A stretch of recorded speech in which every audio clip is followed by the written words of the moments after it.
Bonjour à tous, nous aimerions vous présenter aujourd'hui Les trésors de la foi, méditation quotidienne de Charles Spurgeon. Ouvrage de 1988, 382 pages, édité par La Voix de l'Évangile. La première de couverture que nous avons présentée est celle de l'édition d'Europresse. L'ouvrage anglais est intitulé à l'origine The Checkbook of the Bank of Faith, ou le livret de chèques de la Banque de la foi. Charles Haddon Spurgeon, 1834-1892, est un prédicateur baptiste réformé britannique de la deuxième moitié du XIXe siècle. Il a été le prédicateur le plus connu de l'Angleterre pendant la majeure partie de la seconde moitié du XIXe siècle.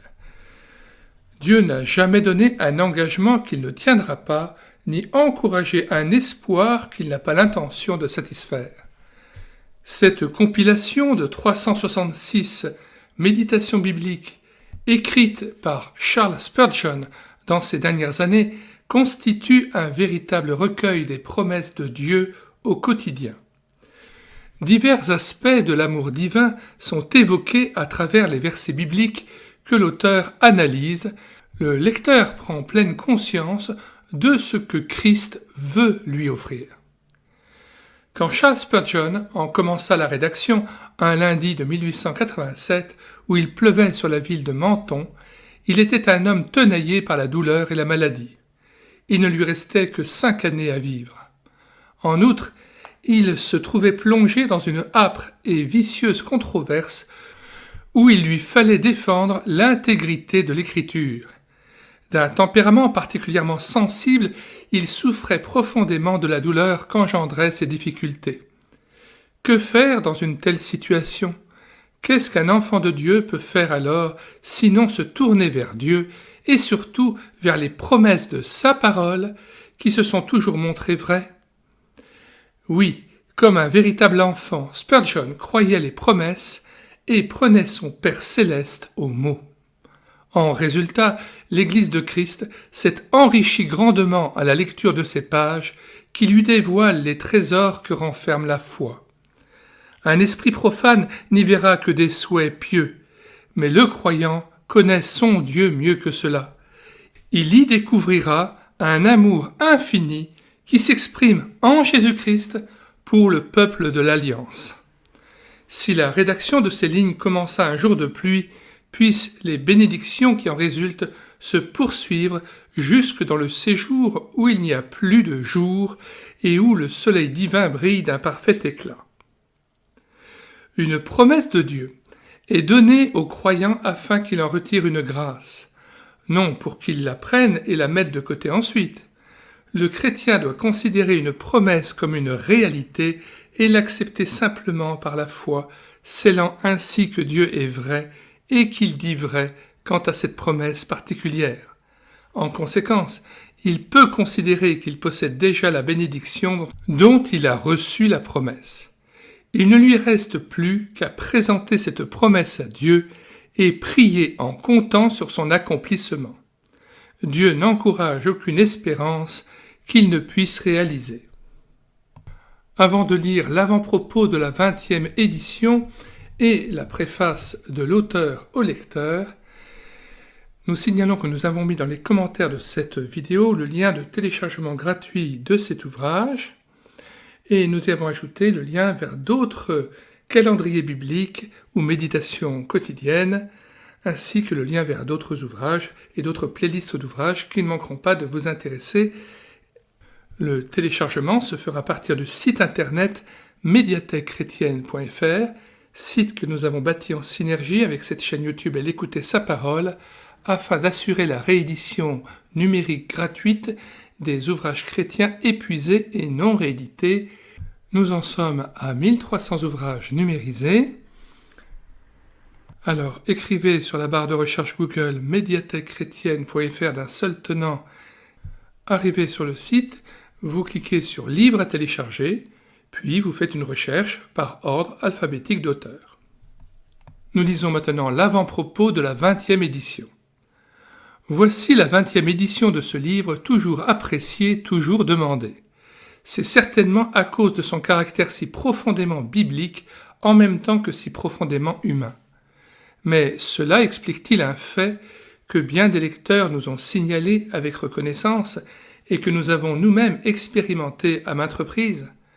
Au jour voulu, nous y avons trouvé le message voulu et la bénédiction voulue.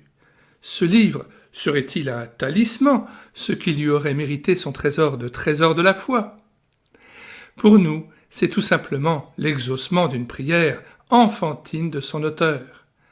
Pensez à l'apôtre Paul qui, du fond de sa prison de Rome, sollicitait les prières des Éphésiens pour que, selon la traduction littérale du texte grec, parole lui soit donnée dans l'ouverture de sa bouche pour faire connaître hardiment le mystère de l'Évangile.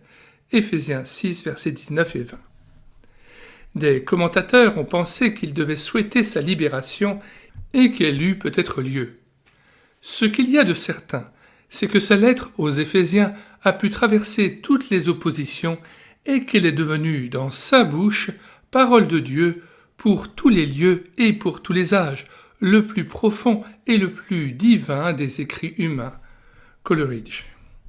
Eh bien, le vœu de Spurgeon, si clairement exposé dans son préambule, qu'il faut lire et relire, c'est que ces promesses puissent aider chaque jour ses frères dans le monde à croire à la fidélité de Dieu et les consoler dans leurs épreuves, et il sollicitait l'aide du Saint-Esprit pour cela. Lisant la note de l'éditeur, c'était aussi le plus cher désir du traducteur en présentant ce livre au public français. Il a précisé d'autre part que les textes bibliques cités avaient été pris dans la version Osterwald ou dans la version second lorsque celle-ci se rapprochait davantage de la version autorisée anglaise dont l'auteur a tiré ses citations. Retour au texte. Et nous pouvons certifier en ce qui nous concerne que cette prière a été exaucée.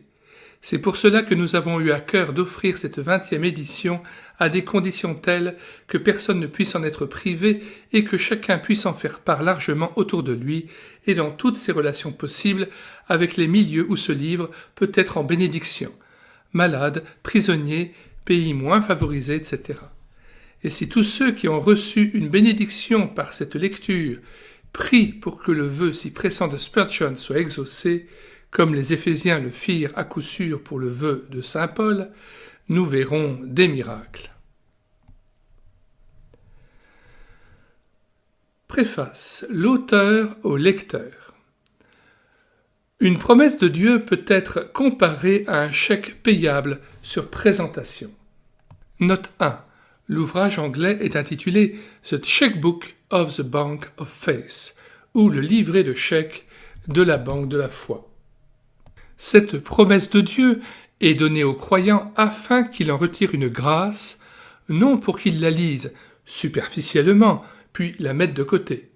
Le chrétien doit considérer une promesse comme une réalité, de même qu'un négociant le fait pour un chèque qu'il reçoit. Il doit la prendre et la signer de son nom comme s'appliquant à lui personnellement. Par la foi, il l'accepte et se l'approprie, scellant ainsi que Dieu est vrai, et vrai quant à cette promesse particulière. En conséquence, il estime posséder déjà la bénédiction dont il a la promesse et en donne par avance le reçu signé de son nom. Après quoi, il présente cette promesse à Dieu comme on présente un mandat à une caisse et prie en comptant sur son accomplissement et, à la date désignée, il reçoit la grâce promise. Il y a des gens qui négligent de signer le chèque, en sorte qu'il ne leur est rien payé. D'autres tardent à le présenter et ne reçoivent rien non plus. La faute n'en est pas à la promesse, mais à ceux qui n'en usent pas d'une manière pratique et personnelle. Dieu n'encourage aucune espérance qu'il ne puisse réaliser. C'est pour aider mes frères à croire à sa fidélité que j'ai préparé ce petit volume. La vue des promesses elles-mêmes stimule la foi. Plus nous étudions les paroles de grâce, plus nous retirons de grâce de ces paroles. Aux encourageantes affirmations de l'Écriture, j'ai ajouté des témoignages personnels, fruits de l'épreuve et de l'expérience. Je crois en toutes les promesses de Dieu. Mais, après avoir éprouvé moi-même beaucoup d'entre elles, je les ai reconnues vraies, car je les ai vues s'accomplir pour moi. Ceci, j'en ai confiance, encouragera les jeunes et consolera les frères plus âgés. L'expérience de l'un peut être de la plus grande utilité pour les autres. C'est pourquoi l'homme de Dieu a écrit autrefois « J'ai cherché l'Éternel et il m'a répondu ». Et encore, ce misérable a crié et l'Éternel l'a entendu. C'est à une époque de ma vie où il me semblait être jeté sur les brisants de la controverse que j'ai commencé à écrire ces morceaux pour chaque jour. Dès lors, j'ai été plongé dans des eaux que l'on ne pouvait traverser et qui, si ce n'eût été le bras de Dieu qui m'a soutenu, auraient été pour moi les eaux où l'on se noie. J'ai été frappé par beaucoup de fléaux, de violentes douleurs physiques, l'accablement d'esprit, le deuil, enfin l'épreuve dans la personne de celle qui m'est plus chère que la vie, se sont abattus sur moi. Vague après vague, les eaux passaient continuellement sur moi. Je mentionne ces faits non pour exciter la sympathie, mais pour montrer que je ne suis pas un marin de terre. J'ai traversé ces océans qui sont loin d'être des océans pacifiques. Je connais le roulement des lames et la violence des vents. Et jamais les promesses de Yahvé, l'Éternel, ne m'ont été si précieuses qu'elles le sont à cette heure. Il y en a que je n'ai jamais comprises jusqu'à maintenant. Je n'étais pas parvenu à l'époque de leur maturité pour moi, car je n'étais pas assez mûr, moi-même, pour comprendre leur signification. Comme la Bible me paraît plus admirable maintenant que précédemment. En obéissant au Seigneur et en portant son opprobre hors du camp, je n'ai pas reçu de nouvelles promesses, mais le résultat reste à peu près le même pour moi, car ces promesses m'ont ouvert de plus riches trésors. La parole de l'Éternel à son serviteur Jérémie a été particulièrement douce à mon oreille.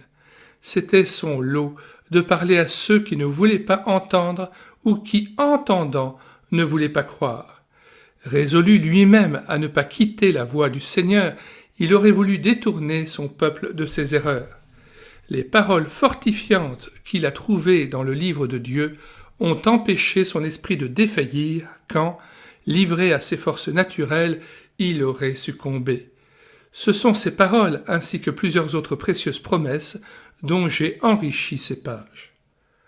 Oh, puissais-je, par leurs moyens, consoler quelques-uns des serviteurs de mon Maître. Je voudrais leur dire dans leurs épreuves « Frères, Dieu est bon, il ne vous abandonnera pas, il vous portera au travers de tout. Une promesse est préparée pour vos nécessités présentes, et, si vous vous en armez pour la présenter au trône de grâce par Jésus-Christ, vous verrez la main de l'Éternel étendue pour vous aider. Quand toute autre chose ferait défaut, sa parole ne faillira jamais. Il m'a été si fidèle dans d'innombrables circonstances que je me sens poussé à vous dire « Confiez-vous en lui ». Ce serait être ingrat envers Dieu et manquer de charité envers vous que de ne pas le faire. Que le Saint-Esprit, le Consolateur, anime d'une foi nouvelle le peuple de l'Éternel. Sans sa divine puissance, tout ce que je puis dire ne servira de rien. Mais sous son influence vivifiante, même le plus humble témoignage affermira des genoux tremblants et fortifiera des mains languissantes. Dieu est glorifié quand ses serviteurs se confient en lui implicitement. Nous ne pouvons pas être trop enfants avec notre Père céleste. Nos enfants ne nous font pas de questions sur notre volonté ou notre puissance, mais quand ils ont reçu une promesse de leur Père, ils se réjouissent de son accomplissement, dont ils ne songent pas à douter. Puissent beaucoup de lecteurs que je ne verrai peut-être jamais comprendre, tandis qu'ils liront le petit morceau que j'ai préparé pour chaque jour de l'année, que cette confiance enfantine en Dieu est un devoir et une joie. Ces portions quotidiennes sont tirées de sujets variés et sont d'autant plus profitables qu'elles traitent de la doctrine, de l'expérience, de la pratique et de questions diverses. Elles ne sont qu'une sorte de friandise qui ne doit pas nuire au repas plus substantiel, mais au contraire accentuer notre désir de nous nourrir davantage de la parole divine. Que notre Seigneur Jésus accepte ce service rendu à ses brebis et à ses agneaux par son indigne serviteur. Charles Spurgeon. Alors, outre les liens destinés à télécharger cet ouvrage ainsi que d'autres calendriers bibliques ou méditations quotidiennes, nous ajoutons le lien de téléchargement gratuit de l'ensemble des sermons de Charles Spurgeon, les tomes 1 et 2. Avant de nous quitter, rendez-vous donc sur le site internet médiathèquechrétienne.fr afin de profiter des 1300 ouvrages que nous avons mis gratuitement à votre disposition. Vous n'avez pas besoin de vous inscrire, vous n'avez pas besoin de télécharger un quelconque logiciel. Chaque ouvrage proposé au téléchargement est accessible immédiatement. Et puis, si vous voulez connaître l'ensemble des vidéos que nous publions chaque jour, abonnez-vous à cette chaîne YouTube et écoutez sa parole. Puisse le Seigneur Jésus-Christ nous transformer de gloire en gloire par la contemplation même de sa personne. Nous vous disons au revoir et à bientôt pour une prochaine vidéo.